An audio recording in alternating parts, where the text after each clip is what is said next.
everybody, welcome back to the channel. Today is Thursday and I got up this morning. I've been watching some motivational messages, as I do a lot of mornings when I'm doing my motivation for the morning, and I got inspired to do another video. And oftentimes I like to do it when I am in the mode of thinking about it, when my mind is fresh, and I don't have but about 30 minutes before I need to leave out this door.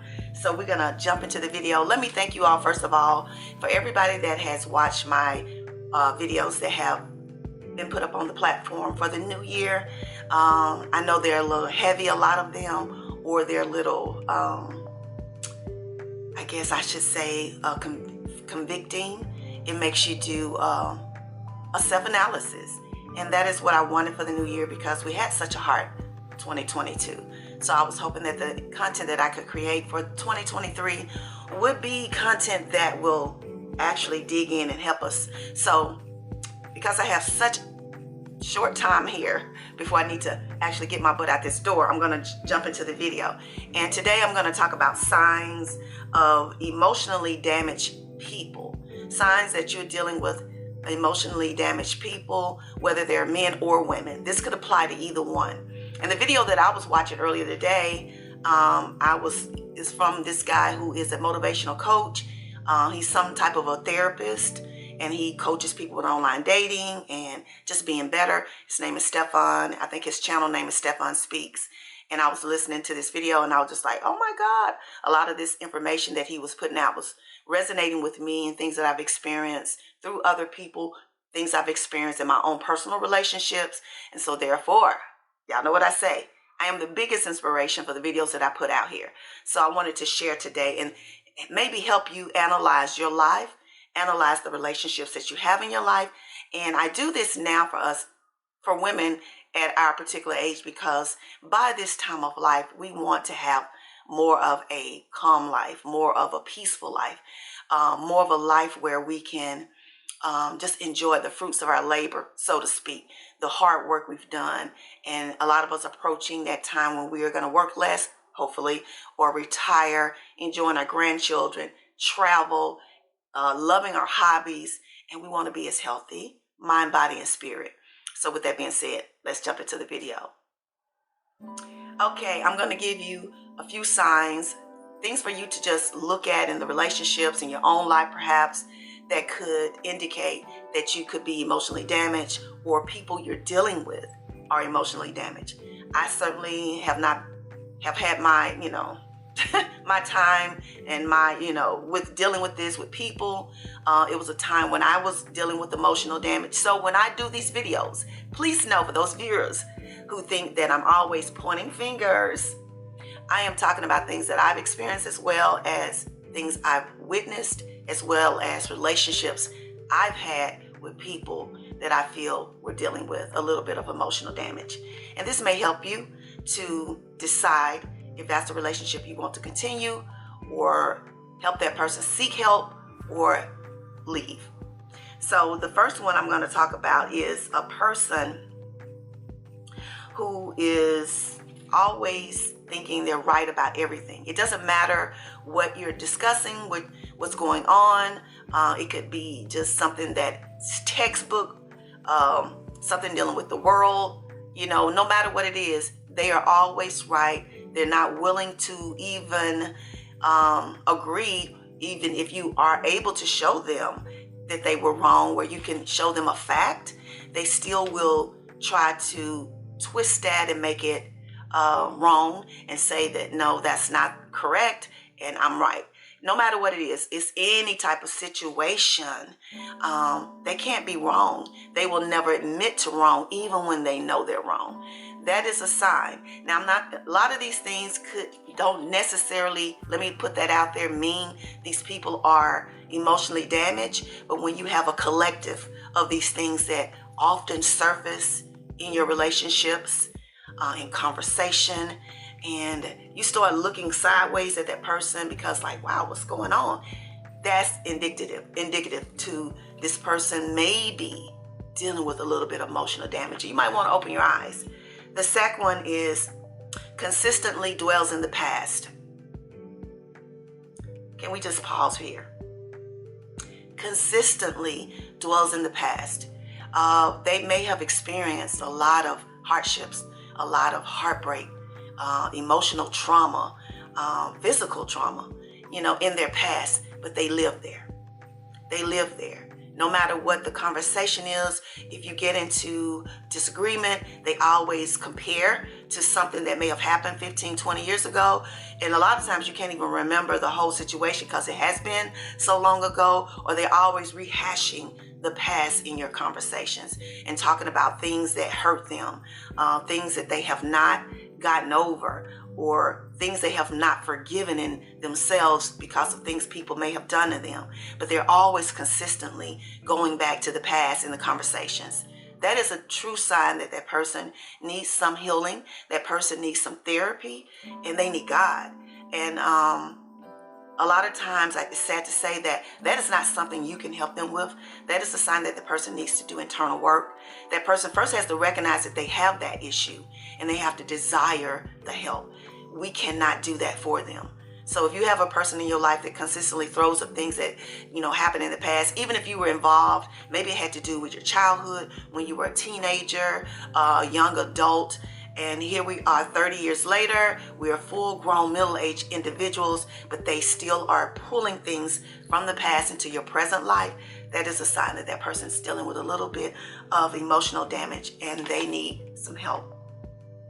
The next one is intense mood swings. It doesn't have to be, anything that happened between the two of you.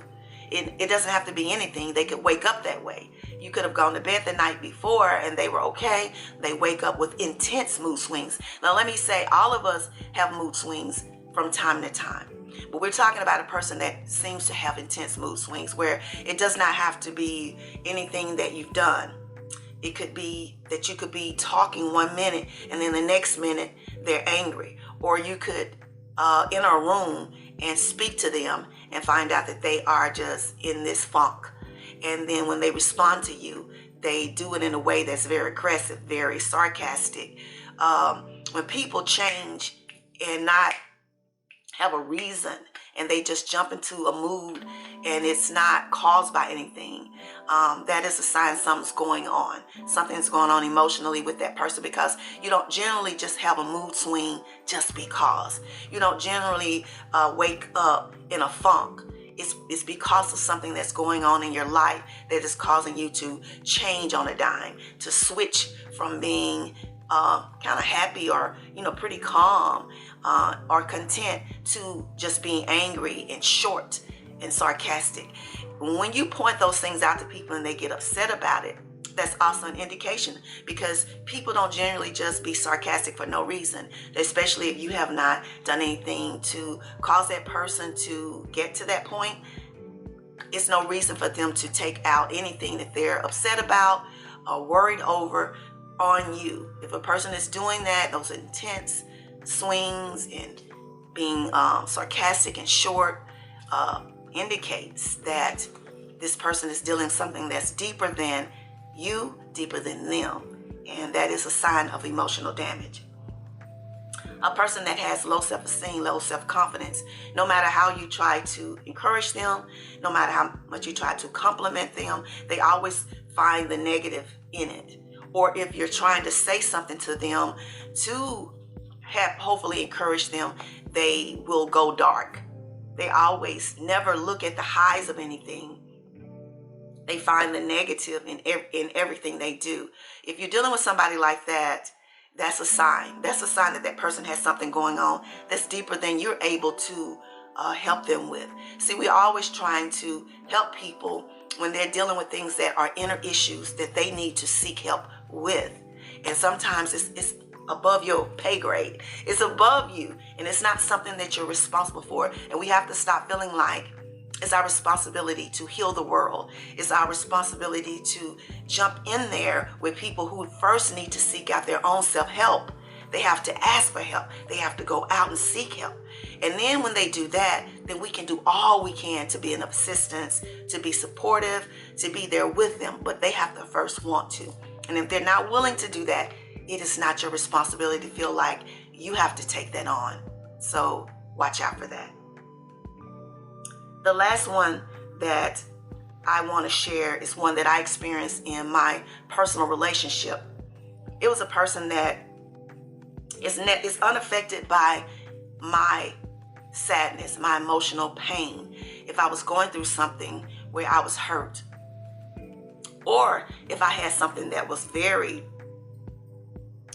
happy in my life, if I had something that needed to be celebrated, that person didn't celebrate me. They could not find it within themselves to be happy for me.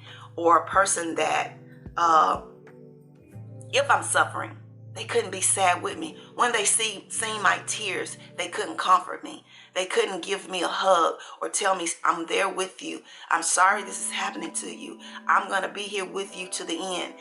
If you got people in your life that can't celebrate you when you have something to be celebrated, or people who cannot comfort you in your time of sorrow, that's a sign of somebody that is emotionally damaged. They have lost connection with their own emotions, that they're not able to celebrate you. I want you to pay attention to these signs. And as we get older, we need a support system. We need people in our life that can celebrate with us when we're happy, when we have things worth celebrating, exciting things, promotions, or you may be in a relationship and you're getting married, or maybe you got a raise on your job, you have a grandchild, and people are not celebrating you. I have friends on social media who never celebrates my happiness when I put things out there like that, things that happen with my children or my grandchildren, but they don't want to lose connection with me. And when I have something going on, like taking a trip, they the first one want to raise their hand and want to be going with me. But you can't celebrate me when I have something going on with my life or with my children. Or if I'm sad, you can't comfort me in that sadness. When I lost my father, you couldn't come to my aid. You have to think about those things. People who are in your life that love you are going to celebrate your sad. They're going to celebrate the things that need to be celebrated, the happy things in your life. And they're also going to be there for you in the trenches when you're going through something and you need support. So I just want you to pay attention to the relationships you have, the things that you're doing in 2023. Because if you want to create this life where you're happy and have joy in your heart and your life, even with the things that you deal with from day to day, you got to be mindful of the people that's in your circle and what's going on, and be willing to do the things that you need to do to change that. Whether you have to speak it to them or allow them to seek their own help or walk away. We have to be willing to do those things. You do all you can. Let me put that out there to give people chances, because I'm that person. I will give people a chance and a chance and a chance and a chance. But my boundaries have been set here in 2023. And I'm not going to be broken by things when people are not willing to step up to the plate and, take accountability for the things that they need to work on in their lives. That's what we got to be mindful of. It's not meaning you don't love them, but it's helping them to realize that they have to take accountability as you did in your own life to be better in this year. So thank you all for tuning in this morning. I got to get out of here. What time is it? Yeah, I got about 15 minutes and I'm going to have to leave. But I wanted to drop in while it was fresh on my mind and share these thoughts with you. Let's be well in 2023. We got a lot we're going to be dealing with here in this year as well, just like we did last year. And we want to be as healthy as we can be, mind, body, and spirit. We got to be. Let's be healing collectively, as my son would say, in this year. And I'll see you in the next video. Remember, always peace and love, kisses and hugs, and I'll see you in the next video. Bye. Thank you all for watching this video. And if you like this video, I want to remind you to make sure that you watch the previous video. Have you seen this video? What is beauty? Redefining beauty after 50. And I'll see you in the next one.